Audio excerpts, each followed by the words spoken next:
Zoe Saldana wasn't black until it was beneficial to put on blackface and a prosthetic nose. The prosthetic nose is what hurts, because they're doing this as if black people don't exist. Zoe Saldana wasn't black until it was beneficial to put on blackface and a prosthetic nose. The prosthetic nose is what hurts, because they're doing this as if black people don't exist. Keep them, and your privilege to be green or blue or black. Zoe Saldana. You will subscribe to Delululand. You're delusional. We've made a lot of strides as society. But how many of those are people patting themselves on the back for minimal progress? If you look at black women in the 60s, 70s, 80s in the music industry, particularly in the 60s, they had this kind of wig that they'd wear. You had to do something to yourself before you step outside and encounter white people. The truth is, a lot of these racially ambiguous women have racial ambiguity privilege. Yeah, let's talk about that. Racial ambiguity privilege. It is big in the black community. A lot of truly black by experience women aren't getting the opportunities.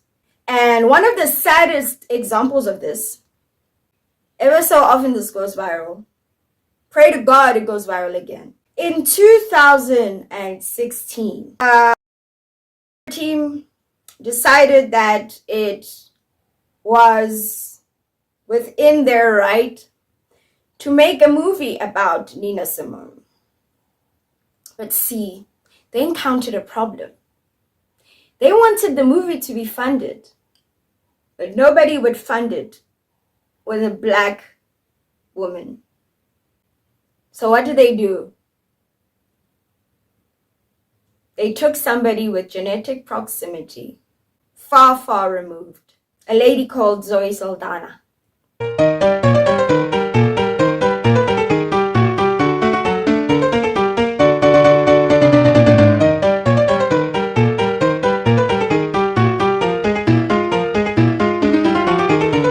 She's not black, but because racial ambiguity privilege, because those people have been called black to take jobs that could have gone to actual black people, but they don't want actual black people. This white and Jewish team hired non-black woman who lives her life not as a black woman. And you know what fucking happened? She wore blackface and got a black prosthetic nose. Fuck! I will never forgive that shit. Ever. Do you understand how difficult Nina Simone's life was? Do you understand how much pain she had to encounter because of the shape of her nose, the texture of her hair, and the color of her skin? And then this bitch who decides that she can be blue and green decides that black is just another thing that she can do. So she puts on makeup again. And this is in the 2010s. Black is the color of my true love's hair. You know who I am? Yeah, my mother used to listen to you. Nina Simone! Reality is that what keeps me focused is and what kept me from, I guess, getting stressed or being hurt by the comments and is that I'm doing it for my sisters, I'm doing it for my brothers, and I don't care who tells me that I am not this and I am not that. I know who I am, and I know what Nina Simone means to me, so that is my truth, and that set me free. You know, and I can only rely on that and maintain as much humility as possible so that when I have to face the world and we have to then give the movie to the world to see and share it with them, that if it comes back in any other way, if it comes back in a negative fashion or positive, I'm going to keep my chin up because that's who I am and that's who I'll be. And Nina was like that too. So I did it all out of love for Nina, out of love for my people and who I am and my pride of being a black woman and a Latina woman, an American woman, and that's my truth. This isn't some sort of minstrel show for way back when. This is an opportunity of a lifetime to play the talent of a lifetime. A woman who was so passionate about civil rights and fighting for black rights, for black women who looked like her. And then that bitch got the job. How many white people were involved in facilitating this process? At no point was anybody like, this is wrong, we shouldn't be doing this. Instead, this woman said, well, we wanted to tell the story, but we needed to finance it and we needed a big name. All of the producers for the movie just so happened to be white. Yes, the creators and the producers of the movie were all white. Except there was only one black man. And this is him. This is the one black man who produced this movie. This is him. So you guys can kind of see how that was a little bit controversial. Zoe Saldana thought it was a good idea to put on a prosthetic nose because Nina Simone was very looked down upon because of her wide Afrocentric nose. Instead of the casting directors casting a dark-skinned black woman who looks like Nina Simone, they instead wanted to hire the biggest star they knew, who was Zoe Saldana at the time. So Zoe Saldana accepted the role of Nina Simone, and instead of just playing herself and looking like how she regularly looks, they decided to put a prosthetic nose on her, and they also decided to enhance her hair, making it resemble a Ford type texture, and they also darkened her skin. If you've studied the life of Nina Simone, you'd know just how hard her life is. Because no one in their right mind would ever look at her and say, is she black? Celebrating black women in Hollywood. We've gotten so far. We're in the 2010s. We'll hire black people to play slaves. Hell, give them Oscars. But if we want to make a movie about a woman whose music we appreciated, because music you can listen to without constantly watching her blackface.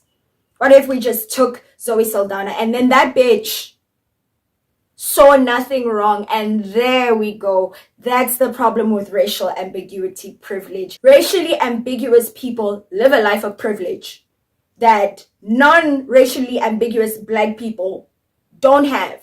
See, it works the other way as well. Like Obama, he has genetic proximity to whiteness, but you live the black experience because what? This beautiful hair. He's more black. Look at amazing guy with the movies, Jordan Peele. A black, hot white, but looks black, so lives the black life. J. Cole, biracial, looks black, lives the black life. Meghan Markle, doesn't look black, doesn't live the black life. Kamala Harris, doesn't look black, doesn't live the black life. Celebrate your heritage, all parts of it. Don't demarcate yourself to blackness, because in this particular instance, blackness is beneficial. The latest Barbie movie was amazing. One of the greatest things was Issa Rae. That's a black woman. Everything she accomplished as a black woman, because that's a black woman. That's black victory. It's not racial ambiguity victory. It matters. It's painful both ways, to the experiential black and the genetic proximity to black. The one drop rule black. Both have their pains, but societally speaking, this one is suppressed way more than this one. So when you say you're this, when you haven't lived the experience of this, when so many doors have opened for you, like I said, the biggest problem here is celebrating victories that have not come. We did it! We got a black woman, now we're done. But did you get it? Or did you get something that doesn't make you feel as uncomfortable? This is where I'm coming from.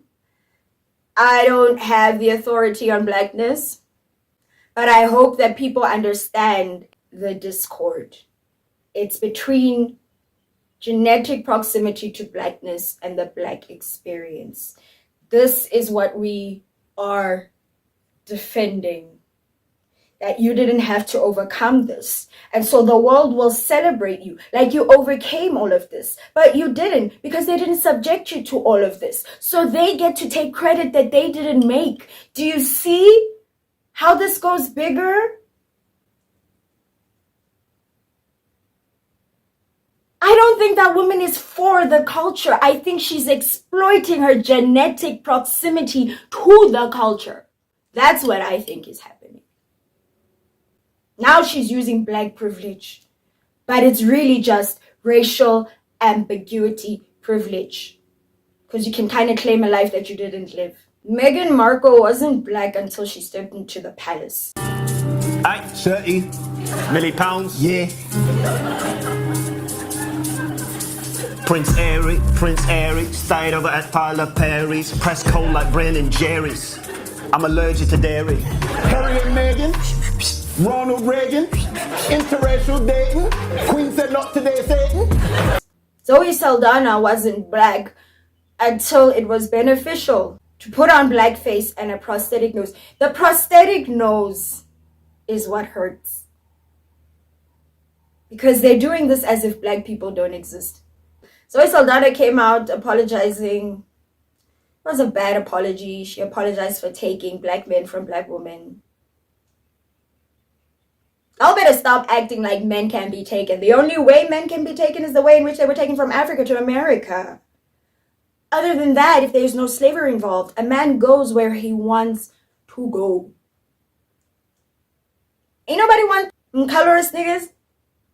Ain't nobody want that. Keep them. Keep them. And your privilege to be green or blue or black. Fuck Zoe Saldana. Goodbye. Yeah. Goodbye. If you don't subscribe, you will be